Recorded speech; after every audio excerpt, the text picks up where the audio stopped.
കഴിഞ്ഞ ദിവസങ്ങളിൽ CPMന്റെ MLA ആയിട്ടുള്ള ശ്രീ PV അൻവർ പൊതുസമൂഹത്തിന് മുമ്പിൽ ഉന്നയിച്ച ആരോപണങ്ങൾ മുഖ്യമന്ത്രി ശ്രീ പിണറായി വിജയനും ശ്രീ PV അൻവറും തമ്മിൽ പറഞ്ഞു തീർപ്പാക്കേണ്ട വിഷയമല്ല. കേരളത്തിലെ ജനങ്ങളെ ആകെ ബാധിക്കുന്ന ഗുരുതരമായ ആരോപണങ്ങളാണ് ശ്രീ PV അൻവർ പൊതുസമൂഹത്തിന് മുമ്പിൽ പരസ്യമായി ഉന്നയിച്ചത്.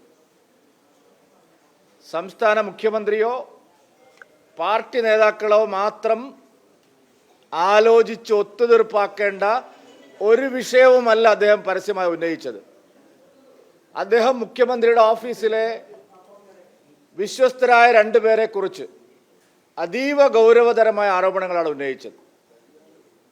അത് മുഖ്യമന്ത്രിയെ കണ്ട് ഞങ്ങളെല്ലാം പറഞ്ഞ് തീർപ്പാക്കി, എനിക്ക് മുഖ്യമന്ത്രിയും പാർട്ടിയുമല്ലാതെ പിന്നെ ആരും ഇല്ല എന്നുള്ള PV അൻവറിൻ്റെ മറുപടിയിലൂടെ അവസാനിക്കുന്ന ഒരു കാര്യമല്ല.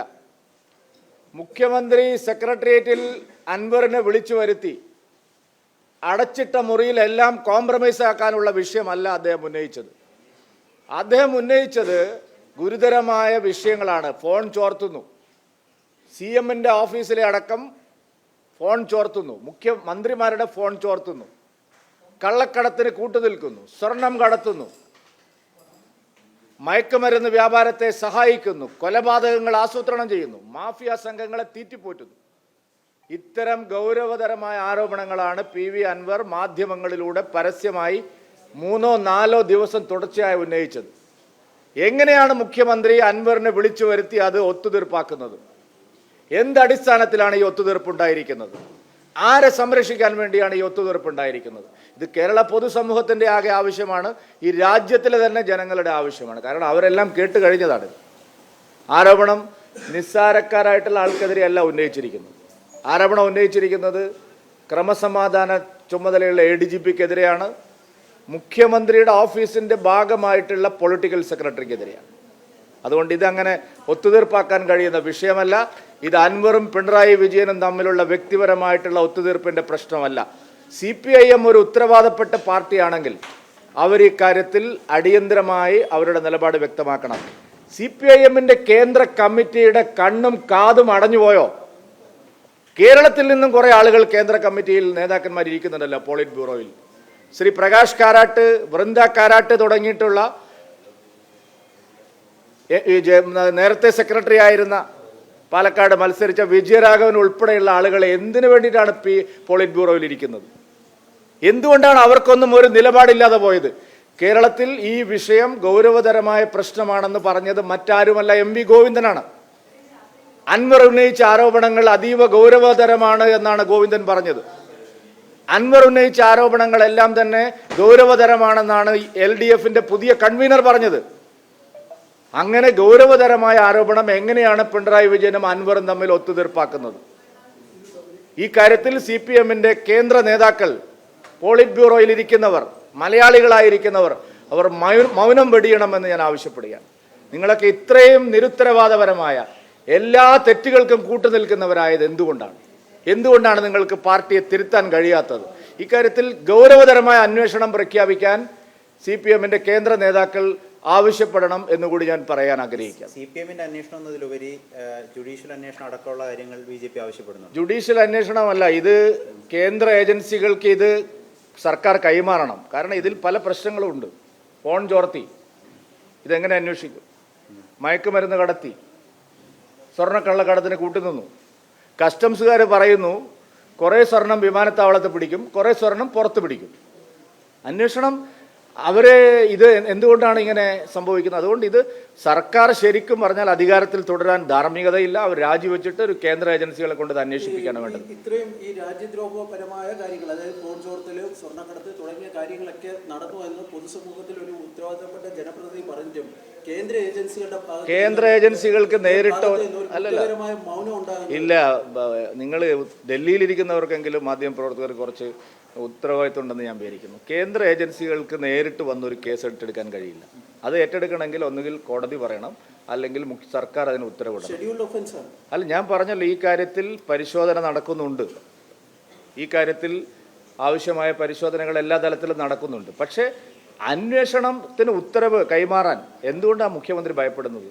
എന്തുകൊണ്ടാണ് അൻവറിനെ വിളിച്ചു വരുത്തി എല്ലാം കോംപ്ലിമെന്റ്സ് ആക്കിയത്? അൻവറിൻ്റെ വീരശൂര പരാക്രമമൊക്കെ എവിടെ പോയി? എന്തായിരുന്നു അദ്ദേഹത്തിൻ്റെ ഒരു ഒരു ഒരു ഒരു ഒരു ഒരു പ്രചാരണത്തിൻ്റെ ശക്തി? അൻവർ എന്ത് പറഞ്ഞത് നീതിപൂർവമായിട്ടുള്ള അന്വേഷണം നടക്കും എന്നാണ്. അതെങ്ങനെയാണ്?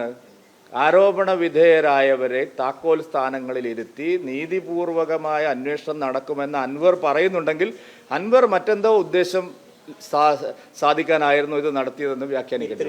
തൃശ്ശൂർ പൂരം കലക്കാൻ രാഷ്ട്രീയ ഗൂഢാലോചന ഉണ്ടായി എന്ന ആരോപണം കൂടി അൻവർ വെക്കുന്നുണ്ട്. അത് തെരഞ്ഞെടുപ്പ് ലക്ഷ്യത്തോടു കൂടി ബിജെപിക്ക് വഴിയൊരുമില്ല. ഇത് വളരെ സുനിൽകുമാറിന്റെ ഞാൻ ഇന്നലെ പറഞ്ഞു, തൃശ്ശൂരിൽ താമര വിരിഞ്ഞപ്പോൾ സുനിൽകുമാറിന്റെ ചെവിയിലൊരു ചെമ്പരത്തിപ്പൂ വിരിഞ്ഞിരിക്കുകയാണ്. തോറ്റു എന്ന് അംഗീകരിക്കാൻ സമ്മതിക്കുന്നേ ഇല്ല. അതുകൊണ്ട് ആ വിഷയവും ഈ വിഷയമായിട്ട് കൂട്ടിക്കലർത്തണ്ട. സ്വർണം കടത്തുന്നതും മയക്കുമരുന്ന് കടത്തുന്നതും ആളെ കൊല്ലുന്നതും ഫോൺ ചോർത്തുന്നതുമൊക്കെയാണ് ഇവിടുത്തെ പ്രശ്നം. അതിനെ വഴിതിരിച്ചു വിടാൻ വേറൊരു CPI നേതാവ് എന്ന നിലയിൽ സുനിൽകുമാർ പറയേണ്ടത് ഈ കാര്യത്തിൽ ശരിയായ ഒരു അന്വേഷണം നടത്തണം. അതിന് പറയാൻ ധൈര്യമില്ല. പിണറായി വിജയനെ കാണുമ്പോൾ മുട്ടടിക്കുന്ന നേതാക്കളാണ് ഇപ്പോൾ CPIയിലുള്ളത്. ബിനോയ് വിശ്വമൊക്കെ ഏത് മാളത്തിലാണ് പോയി വിളിച്ചിരിക്കുന്നത്? സുനിൽകുമാറിനോട് എനിക്ക് ചോദിക്കാൻ നാണമുണ്ടോ സുനിൽകുമാറെ? ഈ പൂരം പൂരം പൂരം എന്ന് പറഞ്ഞ് നടക്കുന്നതിന് പകരം നിങ്ങൾ ആവശ്യപ്പെടേണ്ടത് എന്താണ്? ഇത്രയും ഗൗരവതരമായ ഒരു ആരോപണം ഉയർന്നു വന്നിട്ട് അവരെ മാറ്റി നിർത്തി അന്വേഷണം വേണമെന്ന് പറയാനുള്ള നട്ടല് കാനം രാജേന്ദ്രൻ ഉണ്ടായിരുന്നു, വെളിയം ഭാർഗവൻ ഉണ്ടായിരുന്നു. കാനം രാജേന്ദ്രൻ്റെയും വെളിയം ഭാർഗവൻ്റെയും കസേരയിൽ ഇരുന്ന് നട്ടലിൻ്റെ സ്ഥാനത്ത് വാഴപ്പിണ്ടിയാണ് ബിനോയ് വിശ്വത്തിന്. നട്ടലിൻ്റെ സ്ഥാനത്ത് വെറും വാഴപ്പിണ്ടിയാണ് ബിനോയ് വിശ്വത്തിന്. ബിനോയ് വിശ്വം അന്തസ്സുള്ള ഒരു പൊതുപ്രവർത്തനാണെങ്കിൽ ആവശ്യപ്പെടണം മിസ്റ്റർ ബിനോയ് വിശ്വം CPI ഇതൊരു പാർട്ടികളോ വ്യക്തികളോ തമ്മിൽ ഒത്തുതീർപ്പാക്കേണ്ട കാര്യമല്ല. എന്നിട്ട് വലിയ വായിൽ വർത്തമാനം വേറെ കാര്യങ്ങൾ പറഞ്ഞ് വഴി തിരിച്ചു വിടാൻ ശ്രമിക്കണ്ട. ഈ ഫോൺ ചോർത്തൽ എന്ന ആരോപണത്തെ ബിജെപി എത്ര ഗൗരവത്തോടെ? ഈ വിഷയങ്ങളെല്ലാം BJP ഗൗരവമായിട്ടാണ് കാണുന്നത്. ഞങ്ങൾക്ക് ഈ വിഷയത്തിൽ ചെയ്യാൻ കഴിയുന്ന കാര്യങ്ങളെല്ലാം ഞങ്ങൾ ചെയ്യും. അതല്ലല്ലോ പ്രശ്നം. നമ്മൾ ഒരു ഭരണഘടനാപരമായ ബാധ്യത മുഖ്യമന്ത്രിക്കില്ലേ? ആരോപണം ഉന്നയിച്ച ആളെ വീട്ടിൽ വിളിച്ച് ഓഫീസിൽ വിളിച്ചു വരുത്തി നമ്മളെല്ലാം കോംപ്രമൈസ് ആക്കിയെന്ന് പറയാൻ ഇതെന്താ കുടുംബപരമായിട്ടുള്ള കാര്യമാണോ അദ്ദേഹം പറഞ്ഞിരിക്കുന്നത്?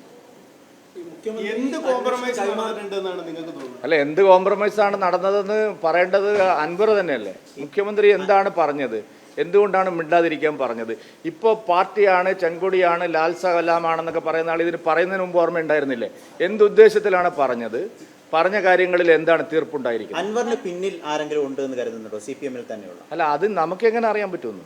അൻവറിന് പിന്നിൽ ആരെങ്കിലും ഉണ്ടോ അത് നമുക്കറിയില്ല. എനിക്ക് ചോദിക്കാനുള്ളത് അൻവറിനോടല്ല, ഈ ഗോവിന്ദ മാഷുക്കും ഈ കേന്ദ്ര നേതാക്കൾക്കും എന്ത് സംഭവിച്ചു, അവർക്ക് എന്താണ് ഇതിൽ ലാഭം കിട്ടിയെന്നുള്ളതാണ്.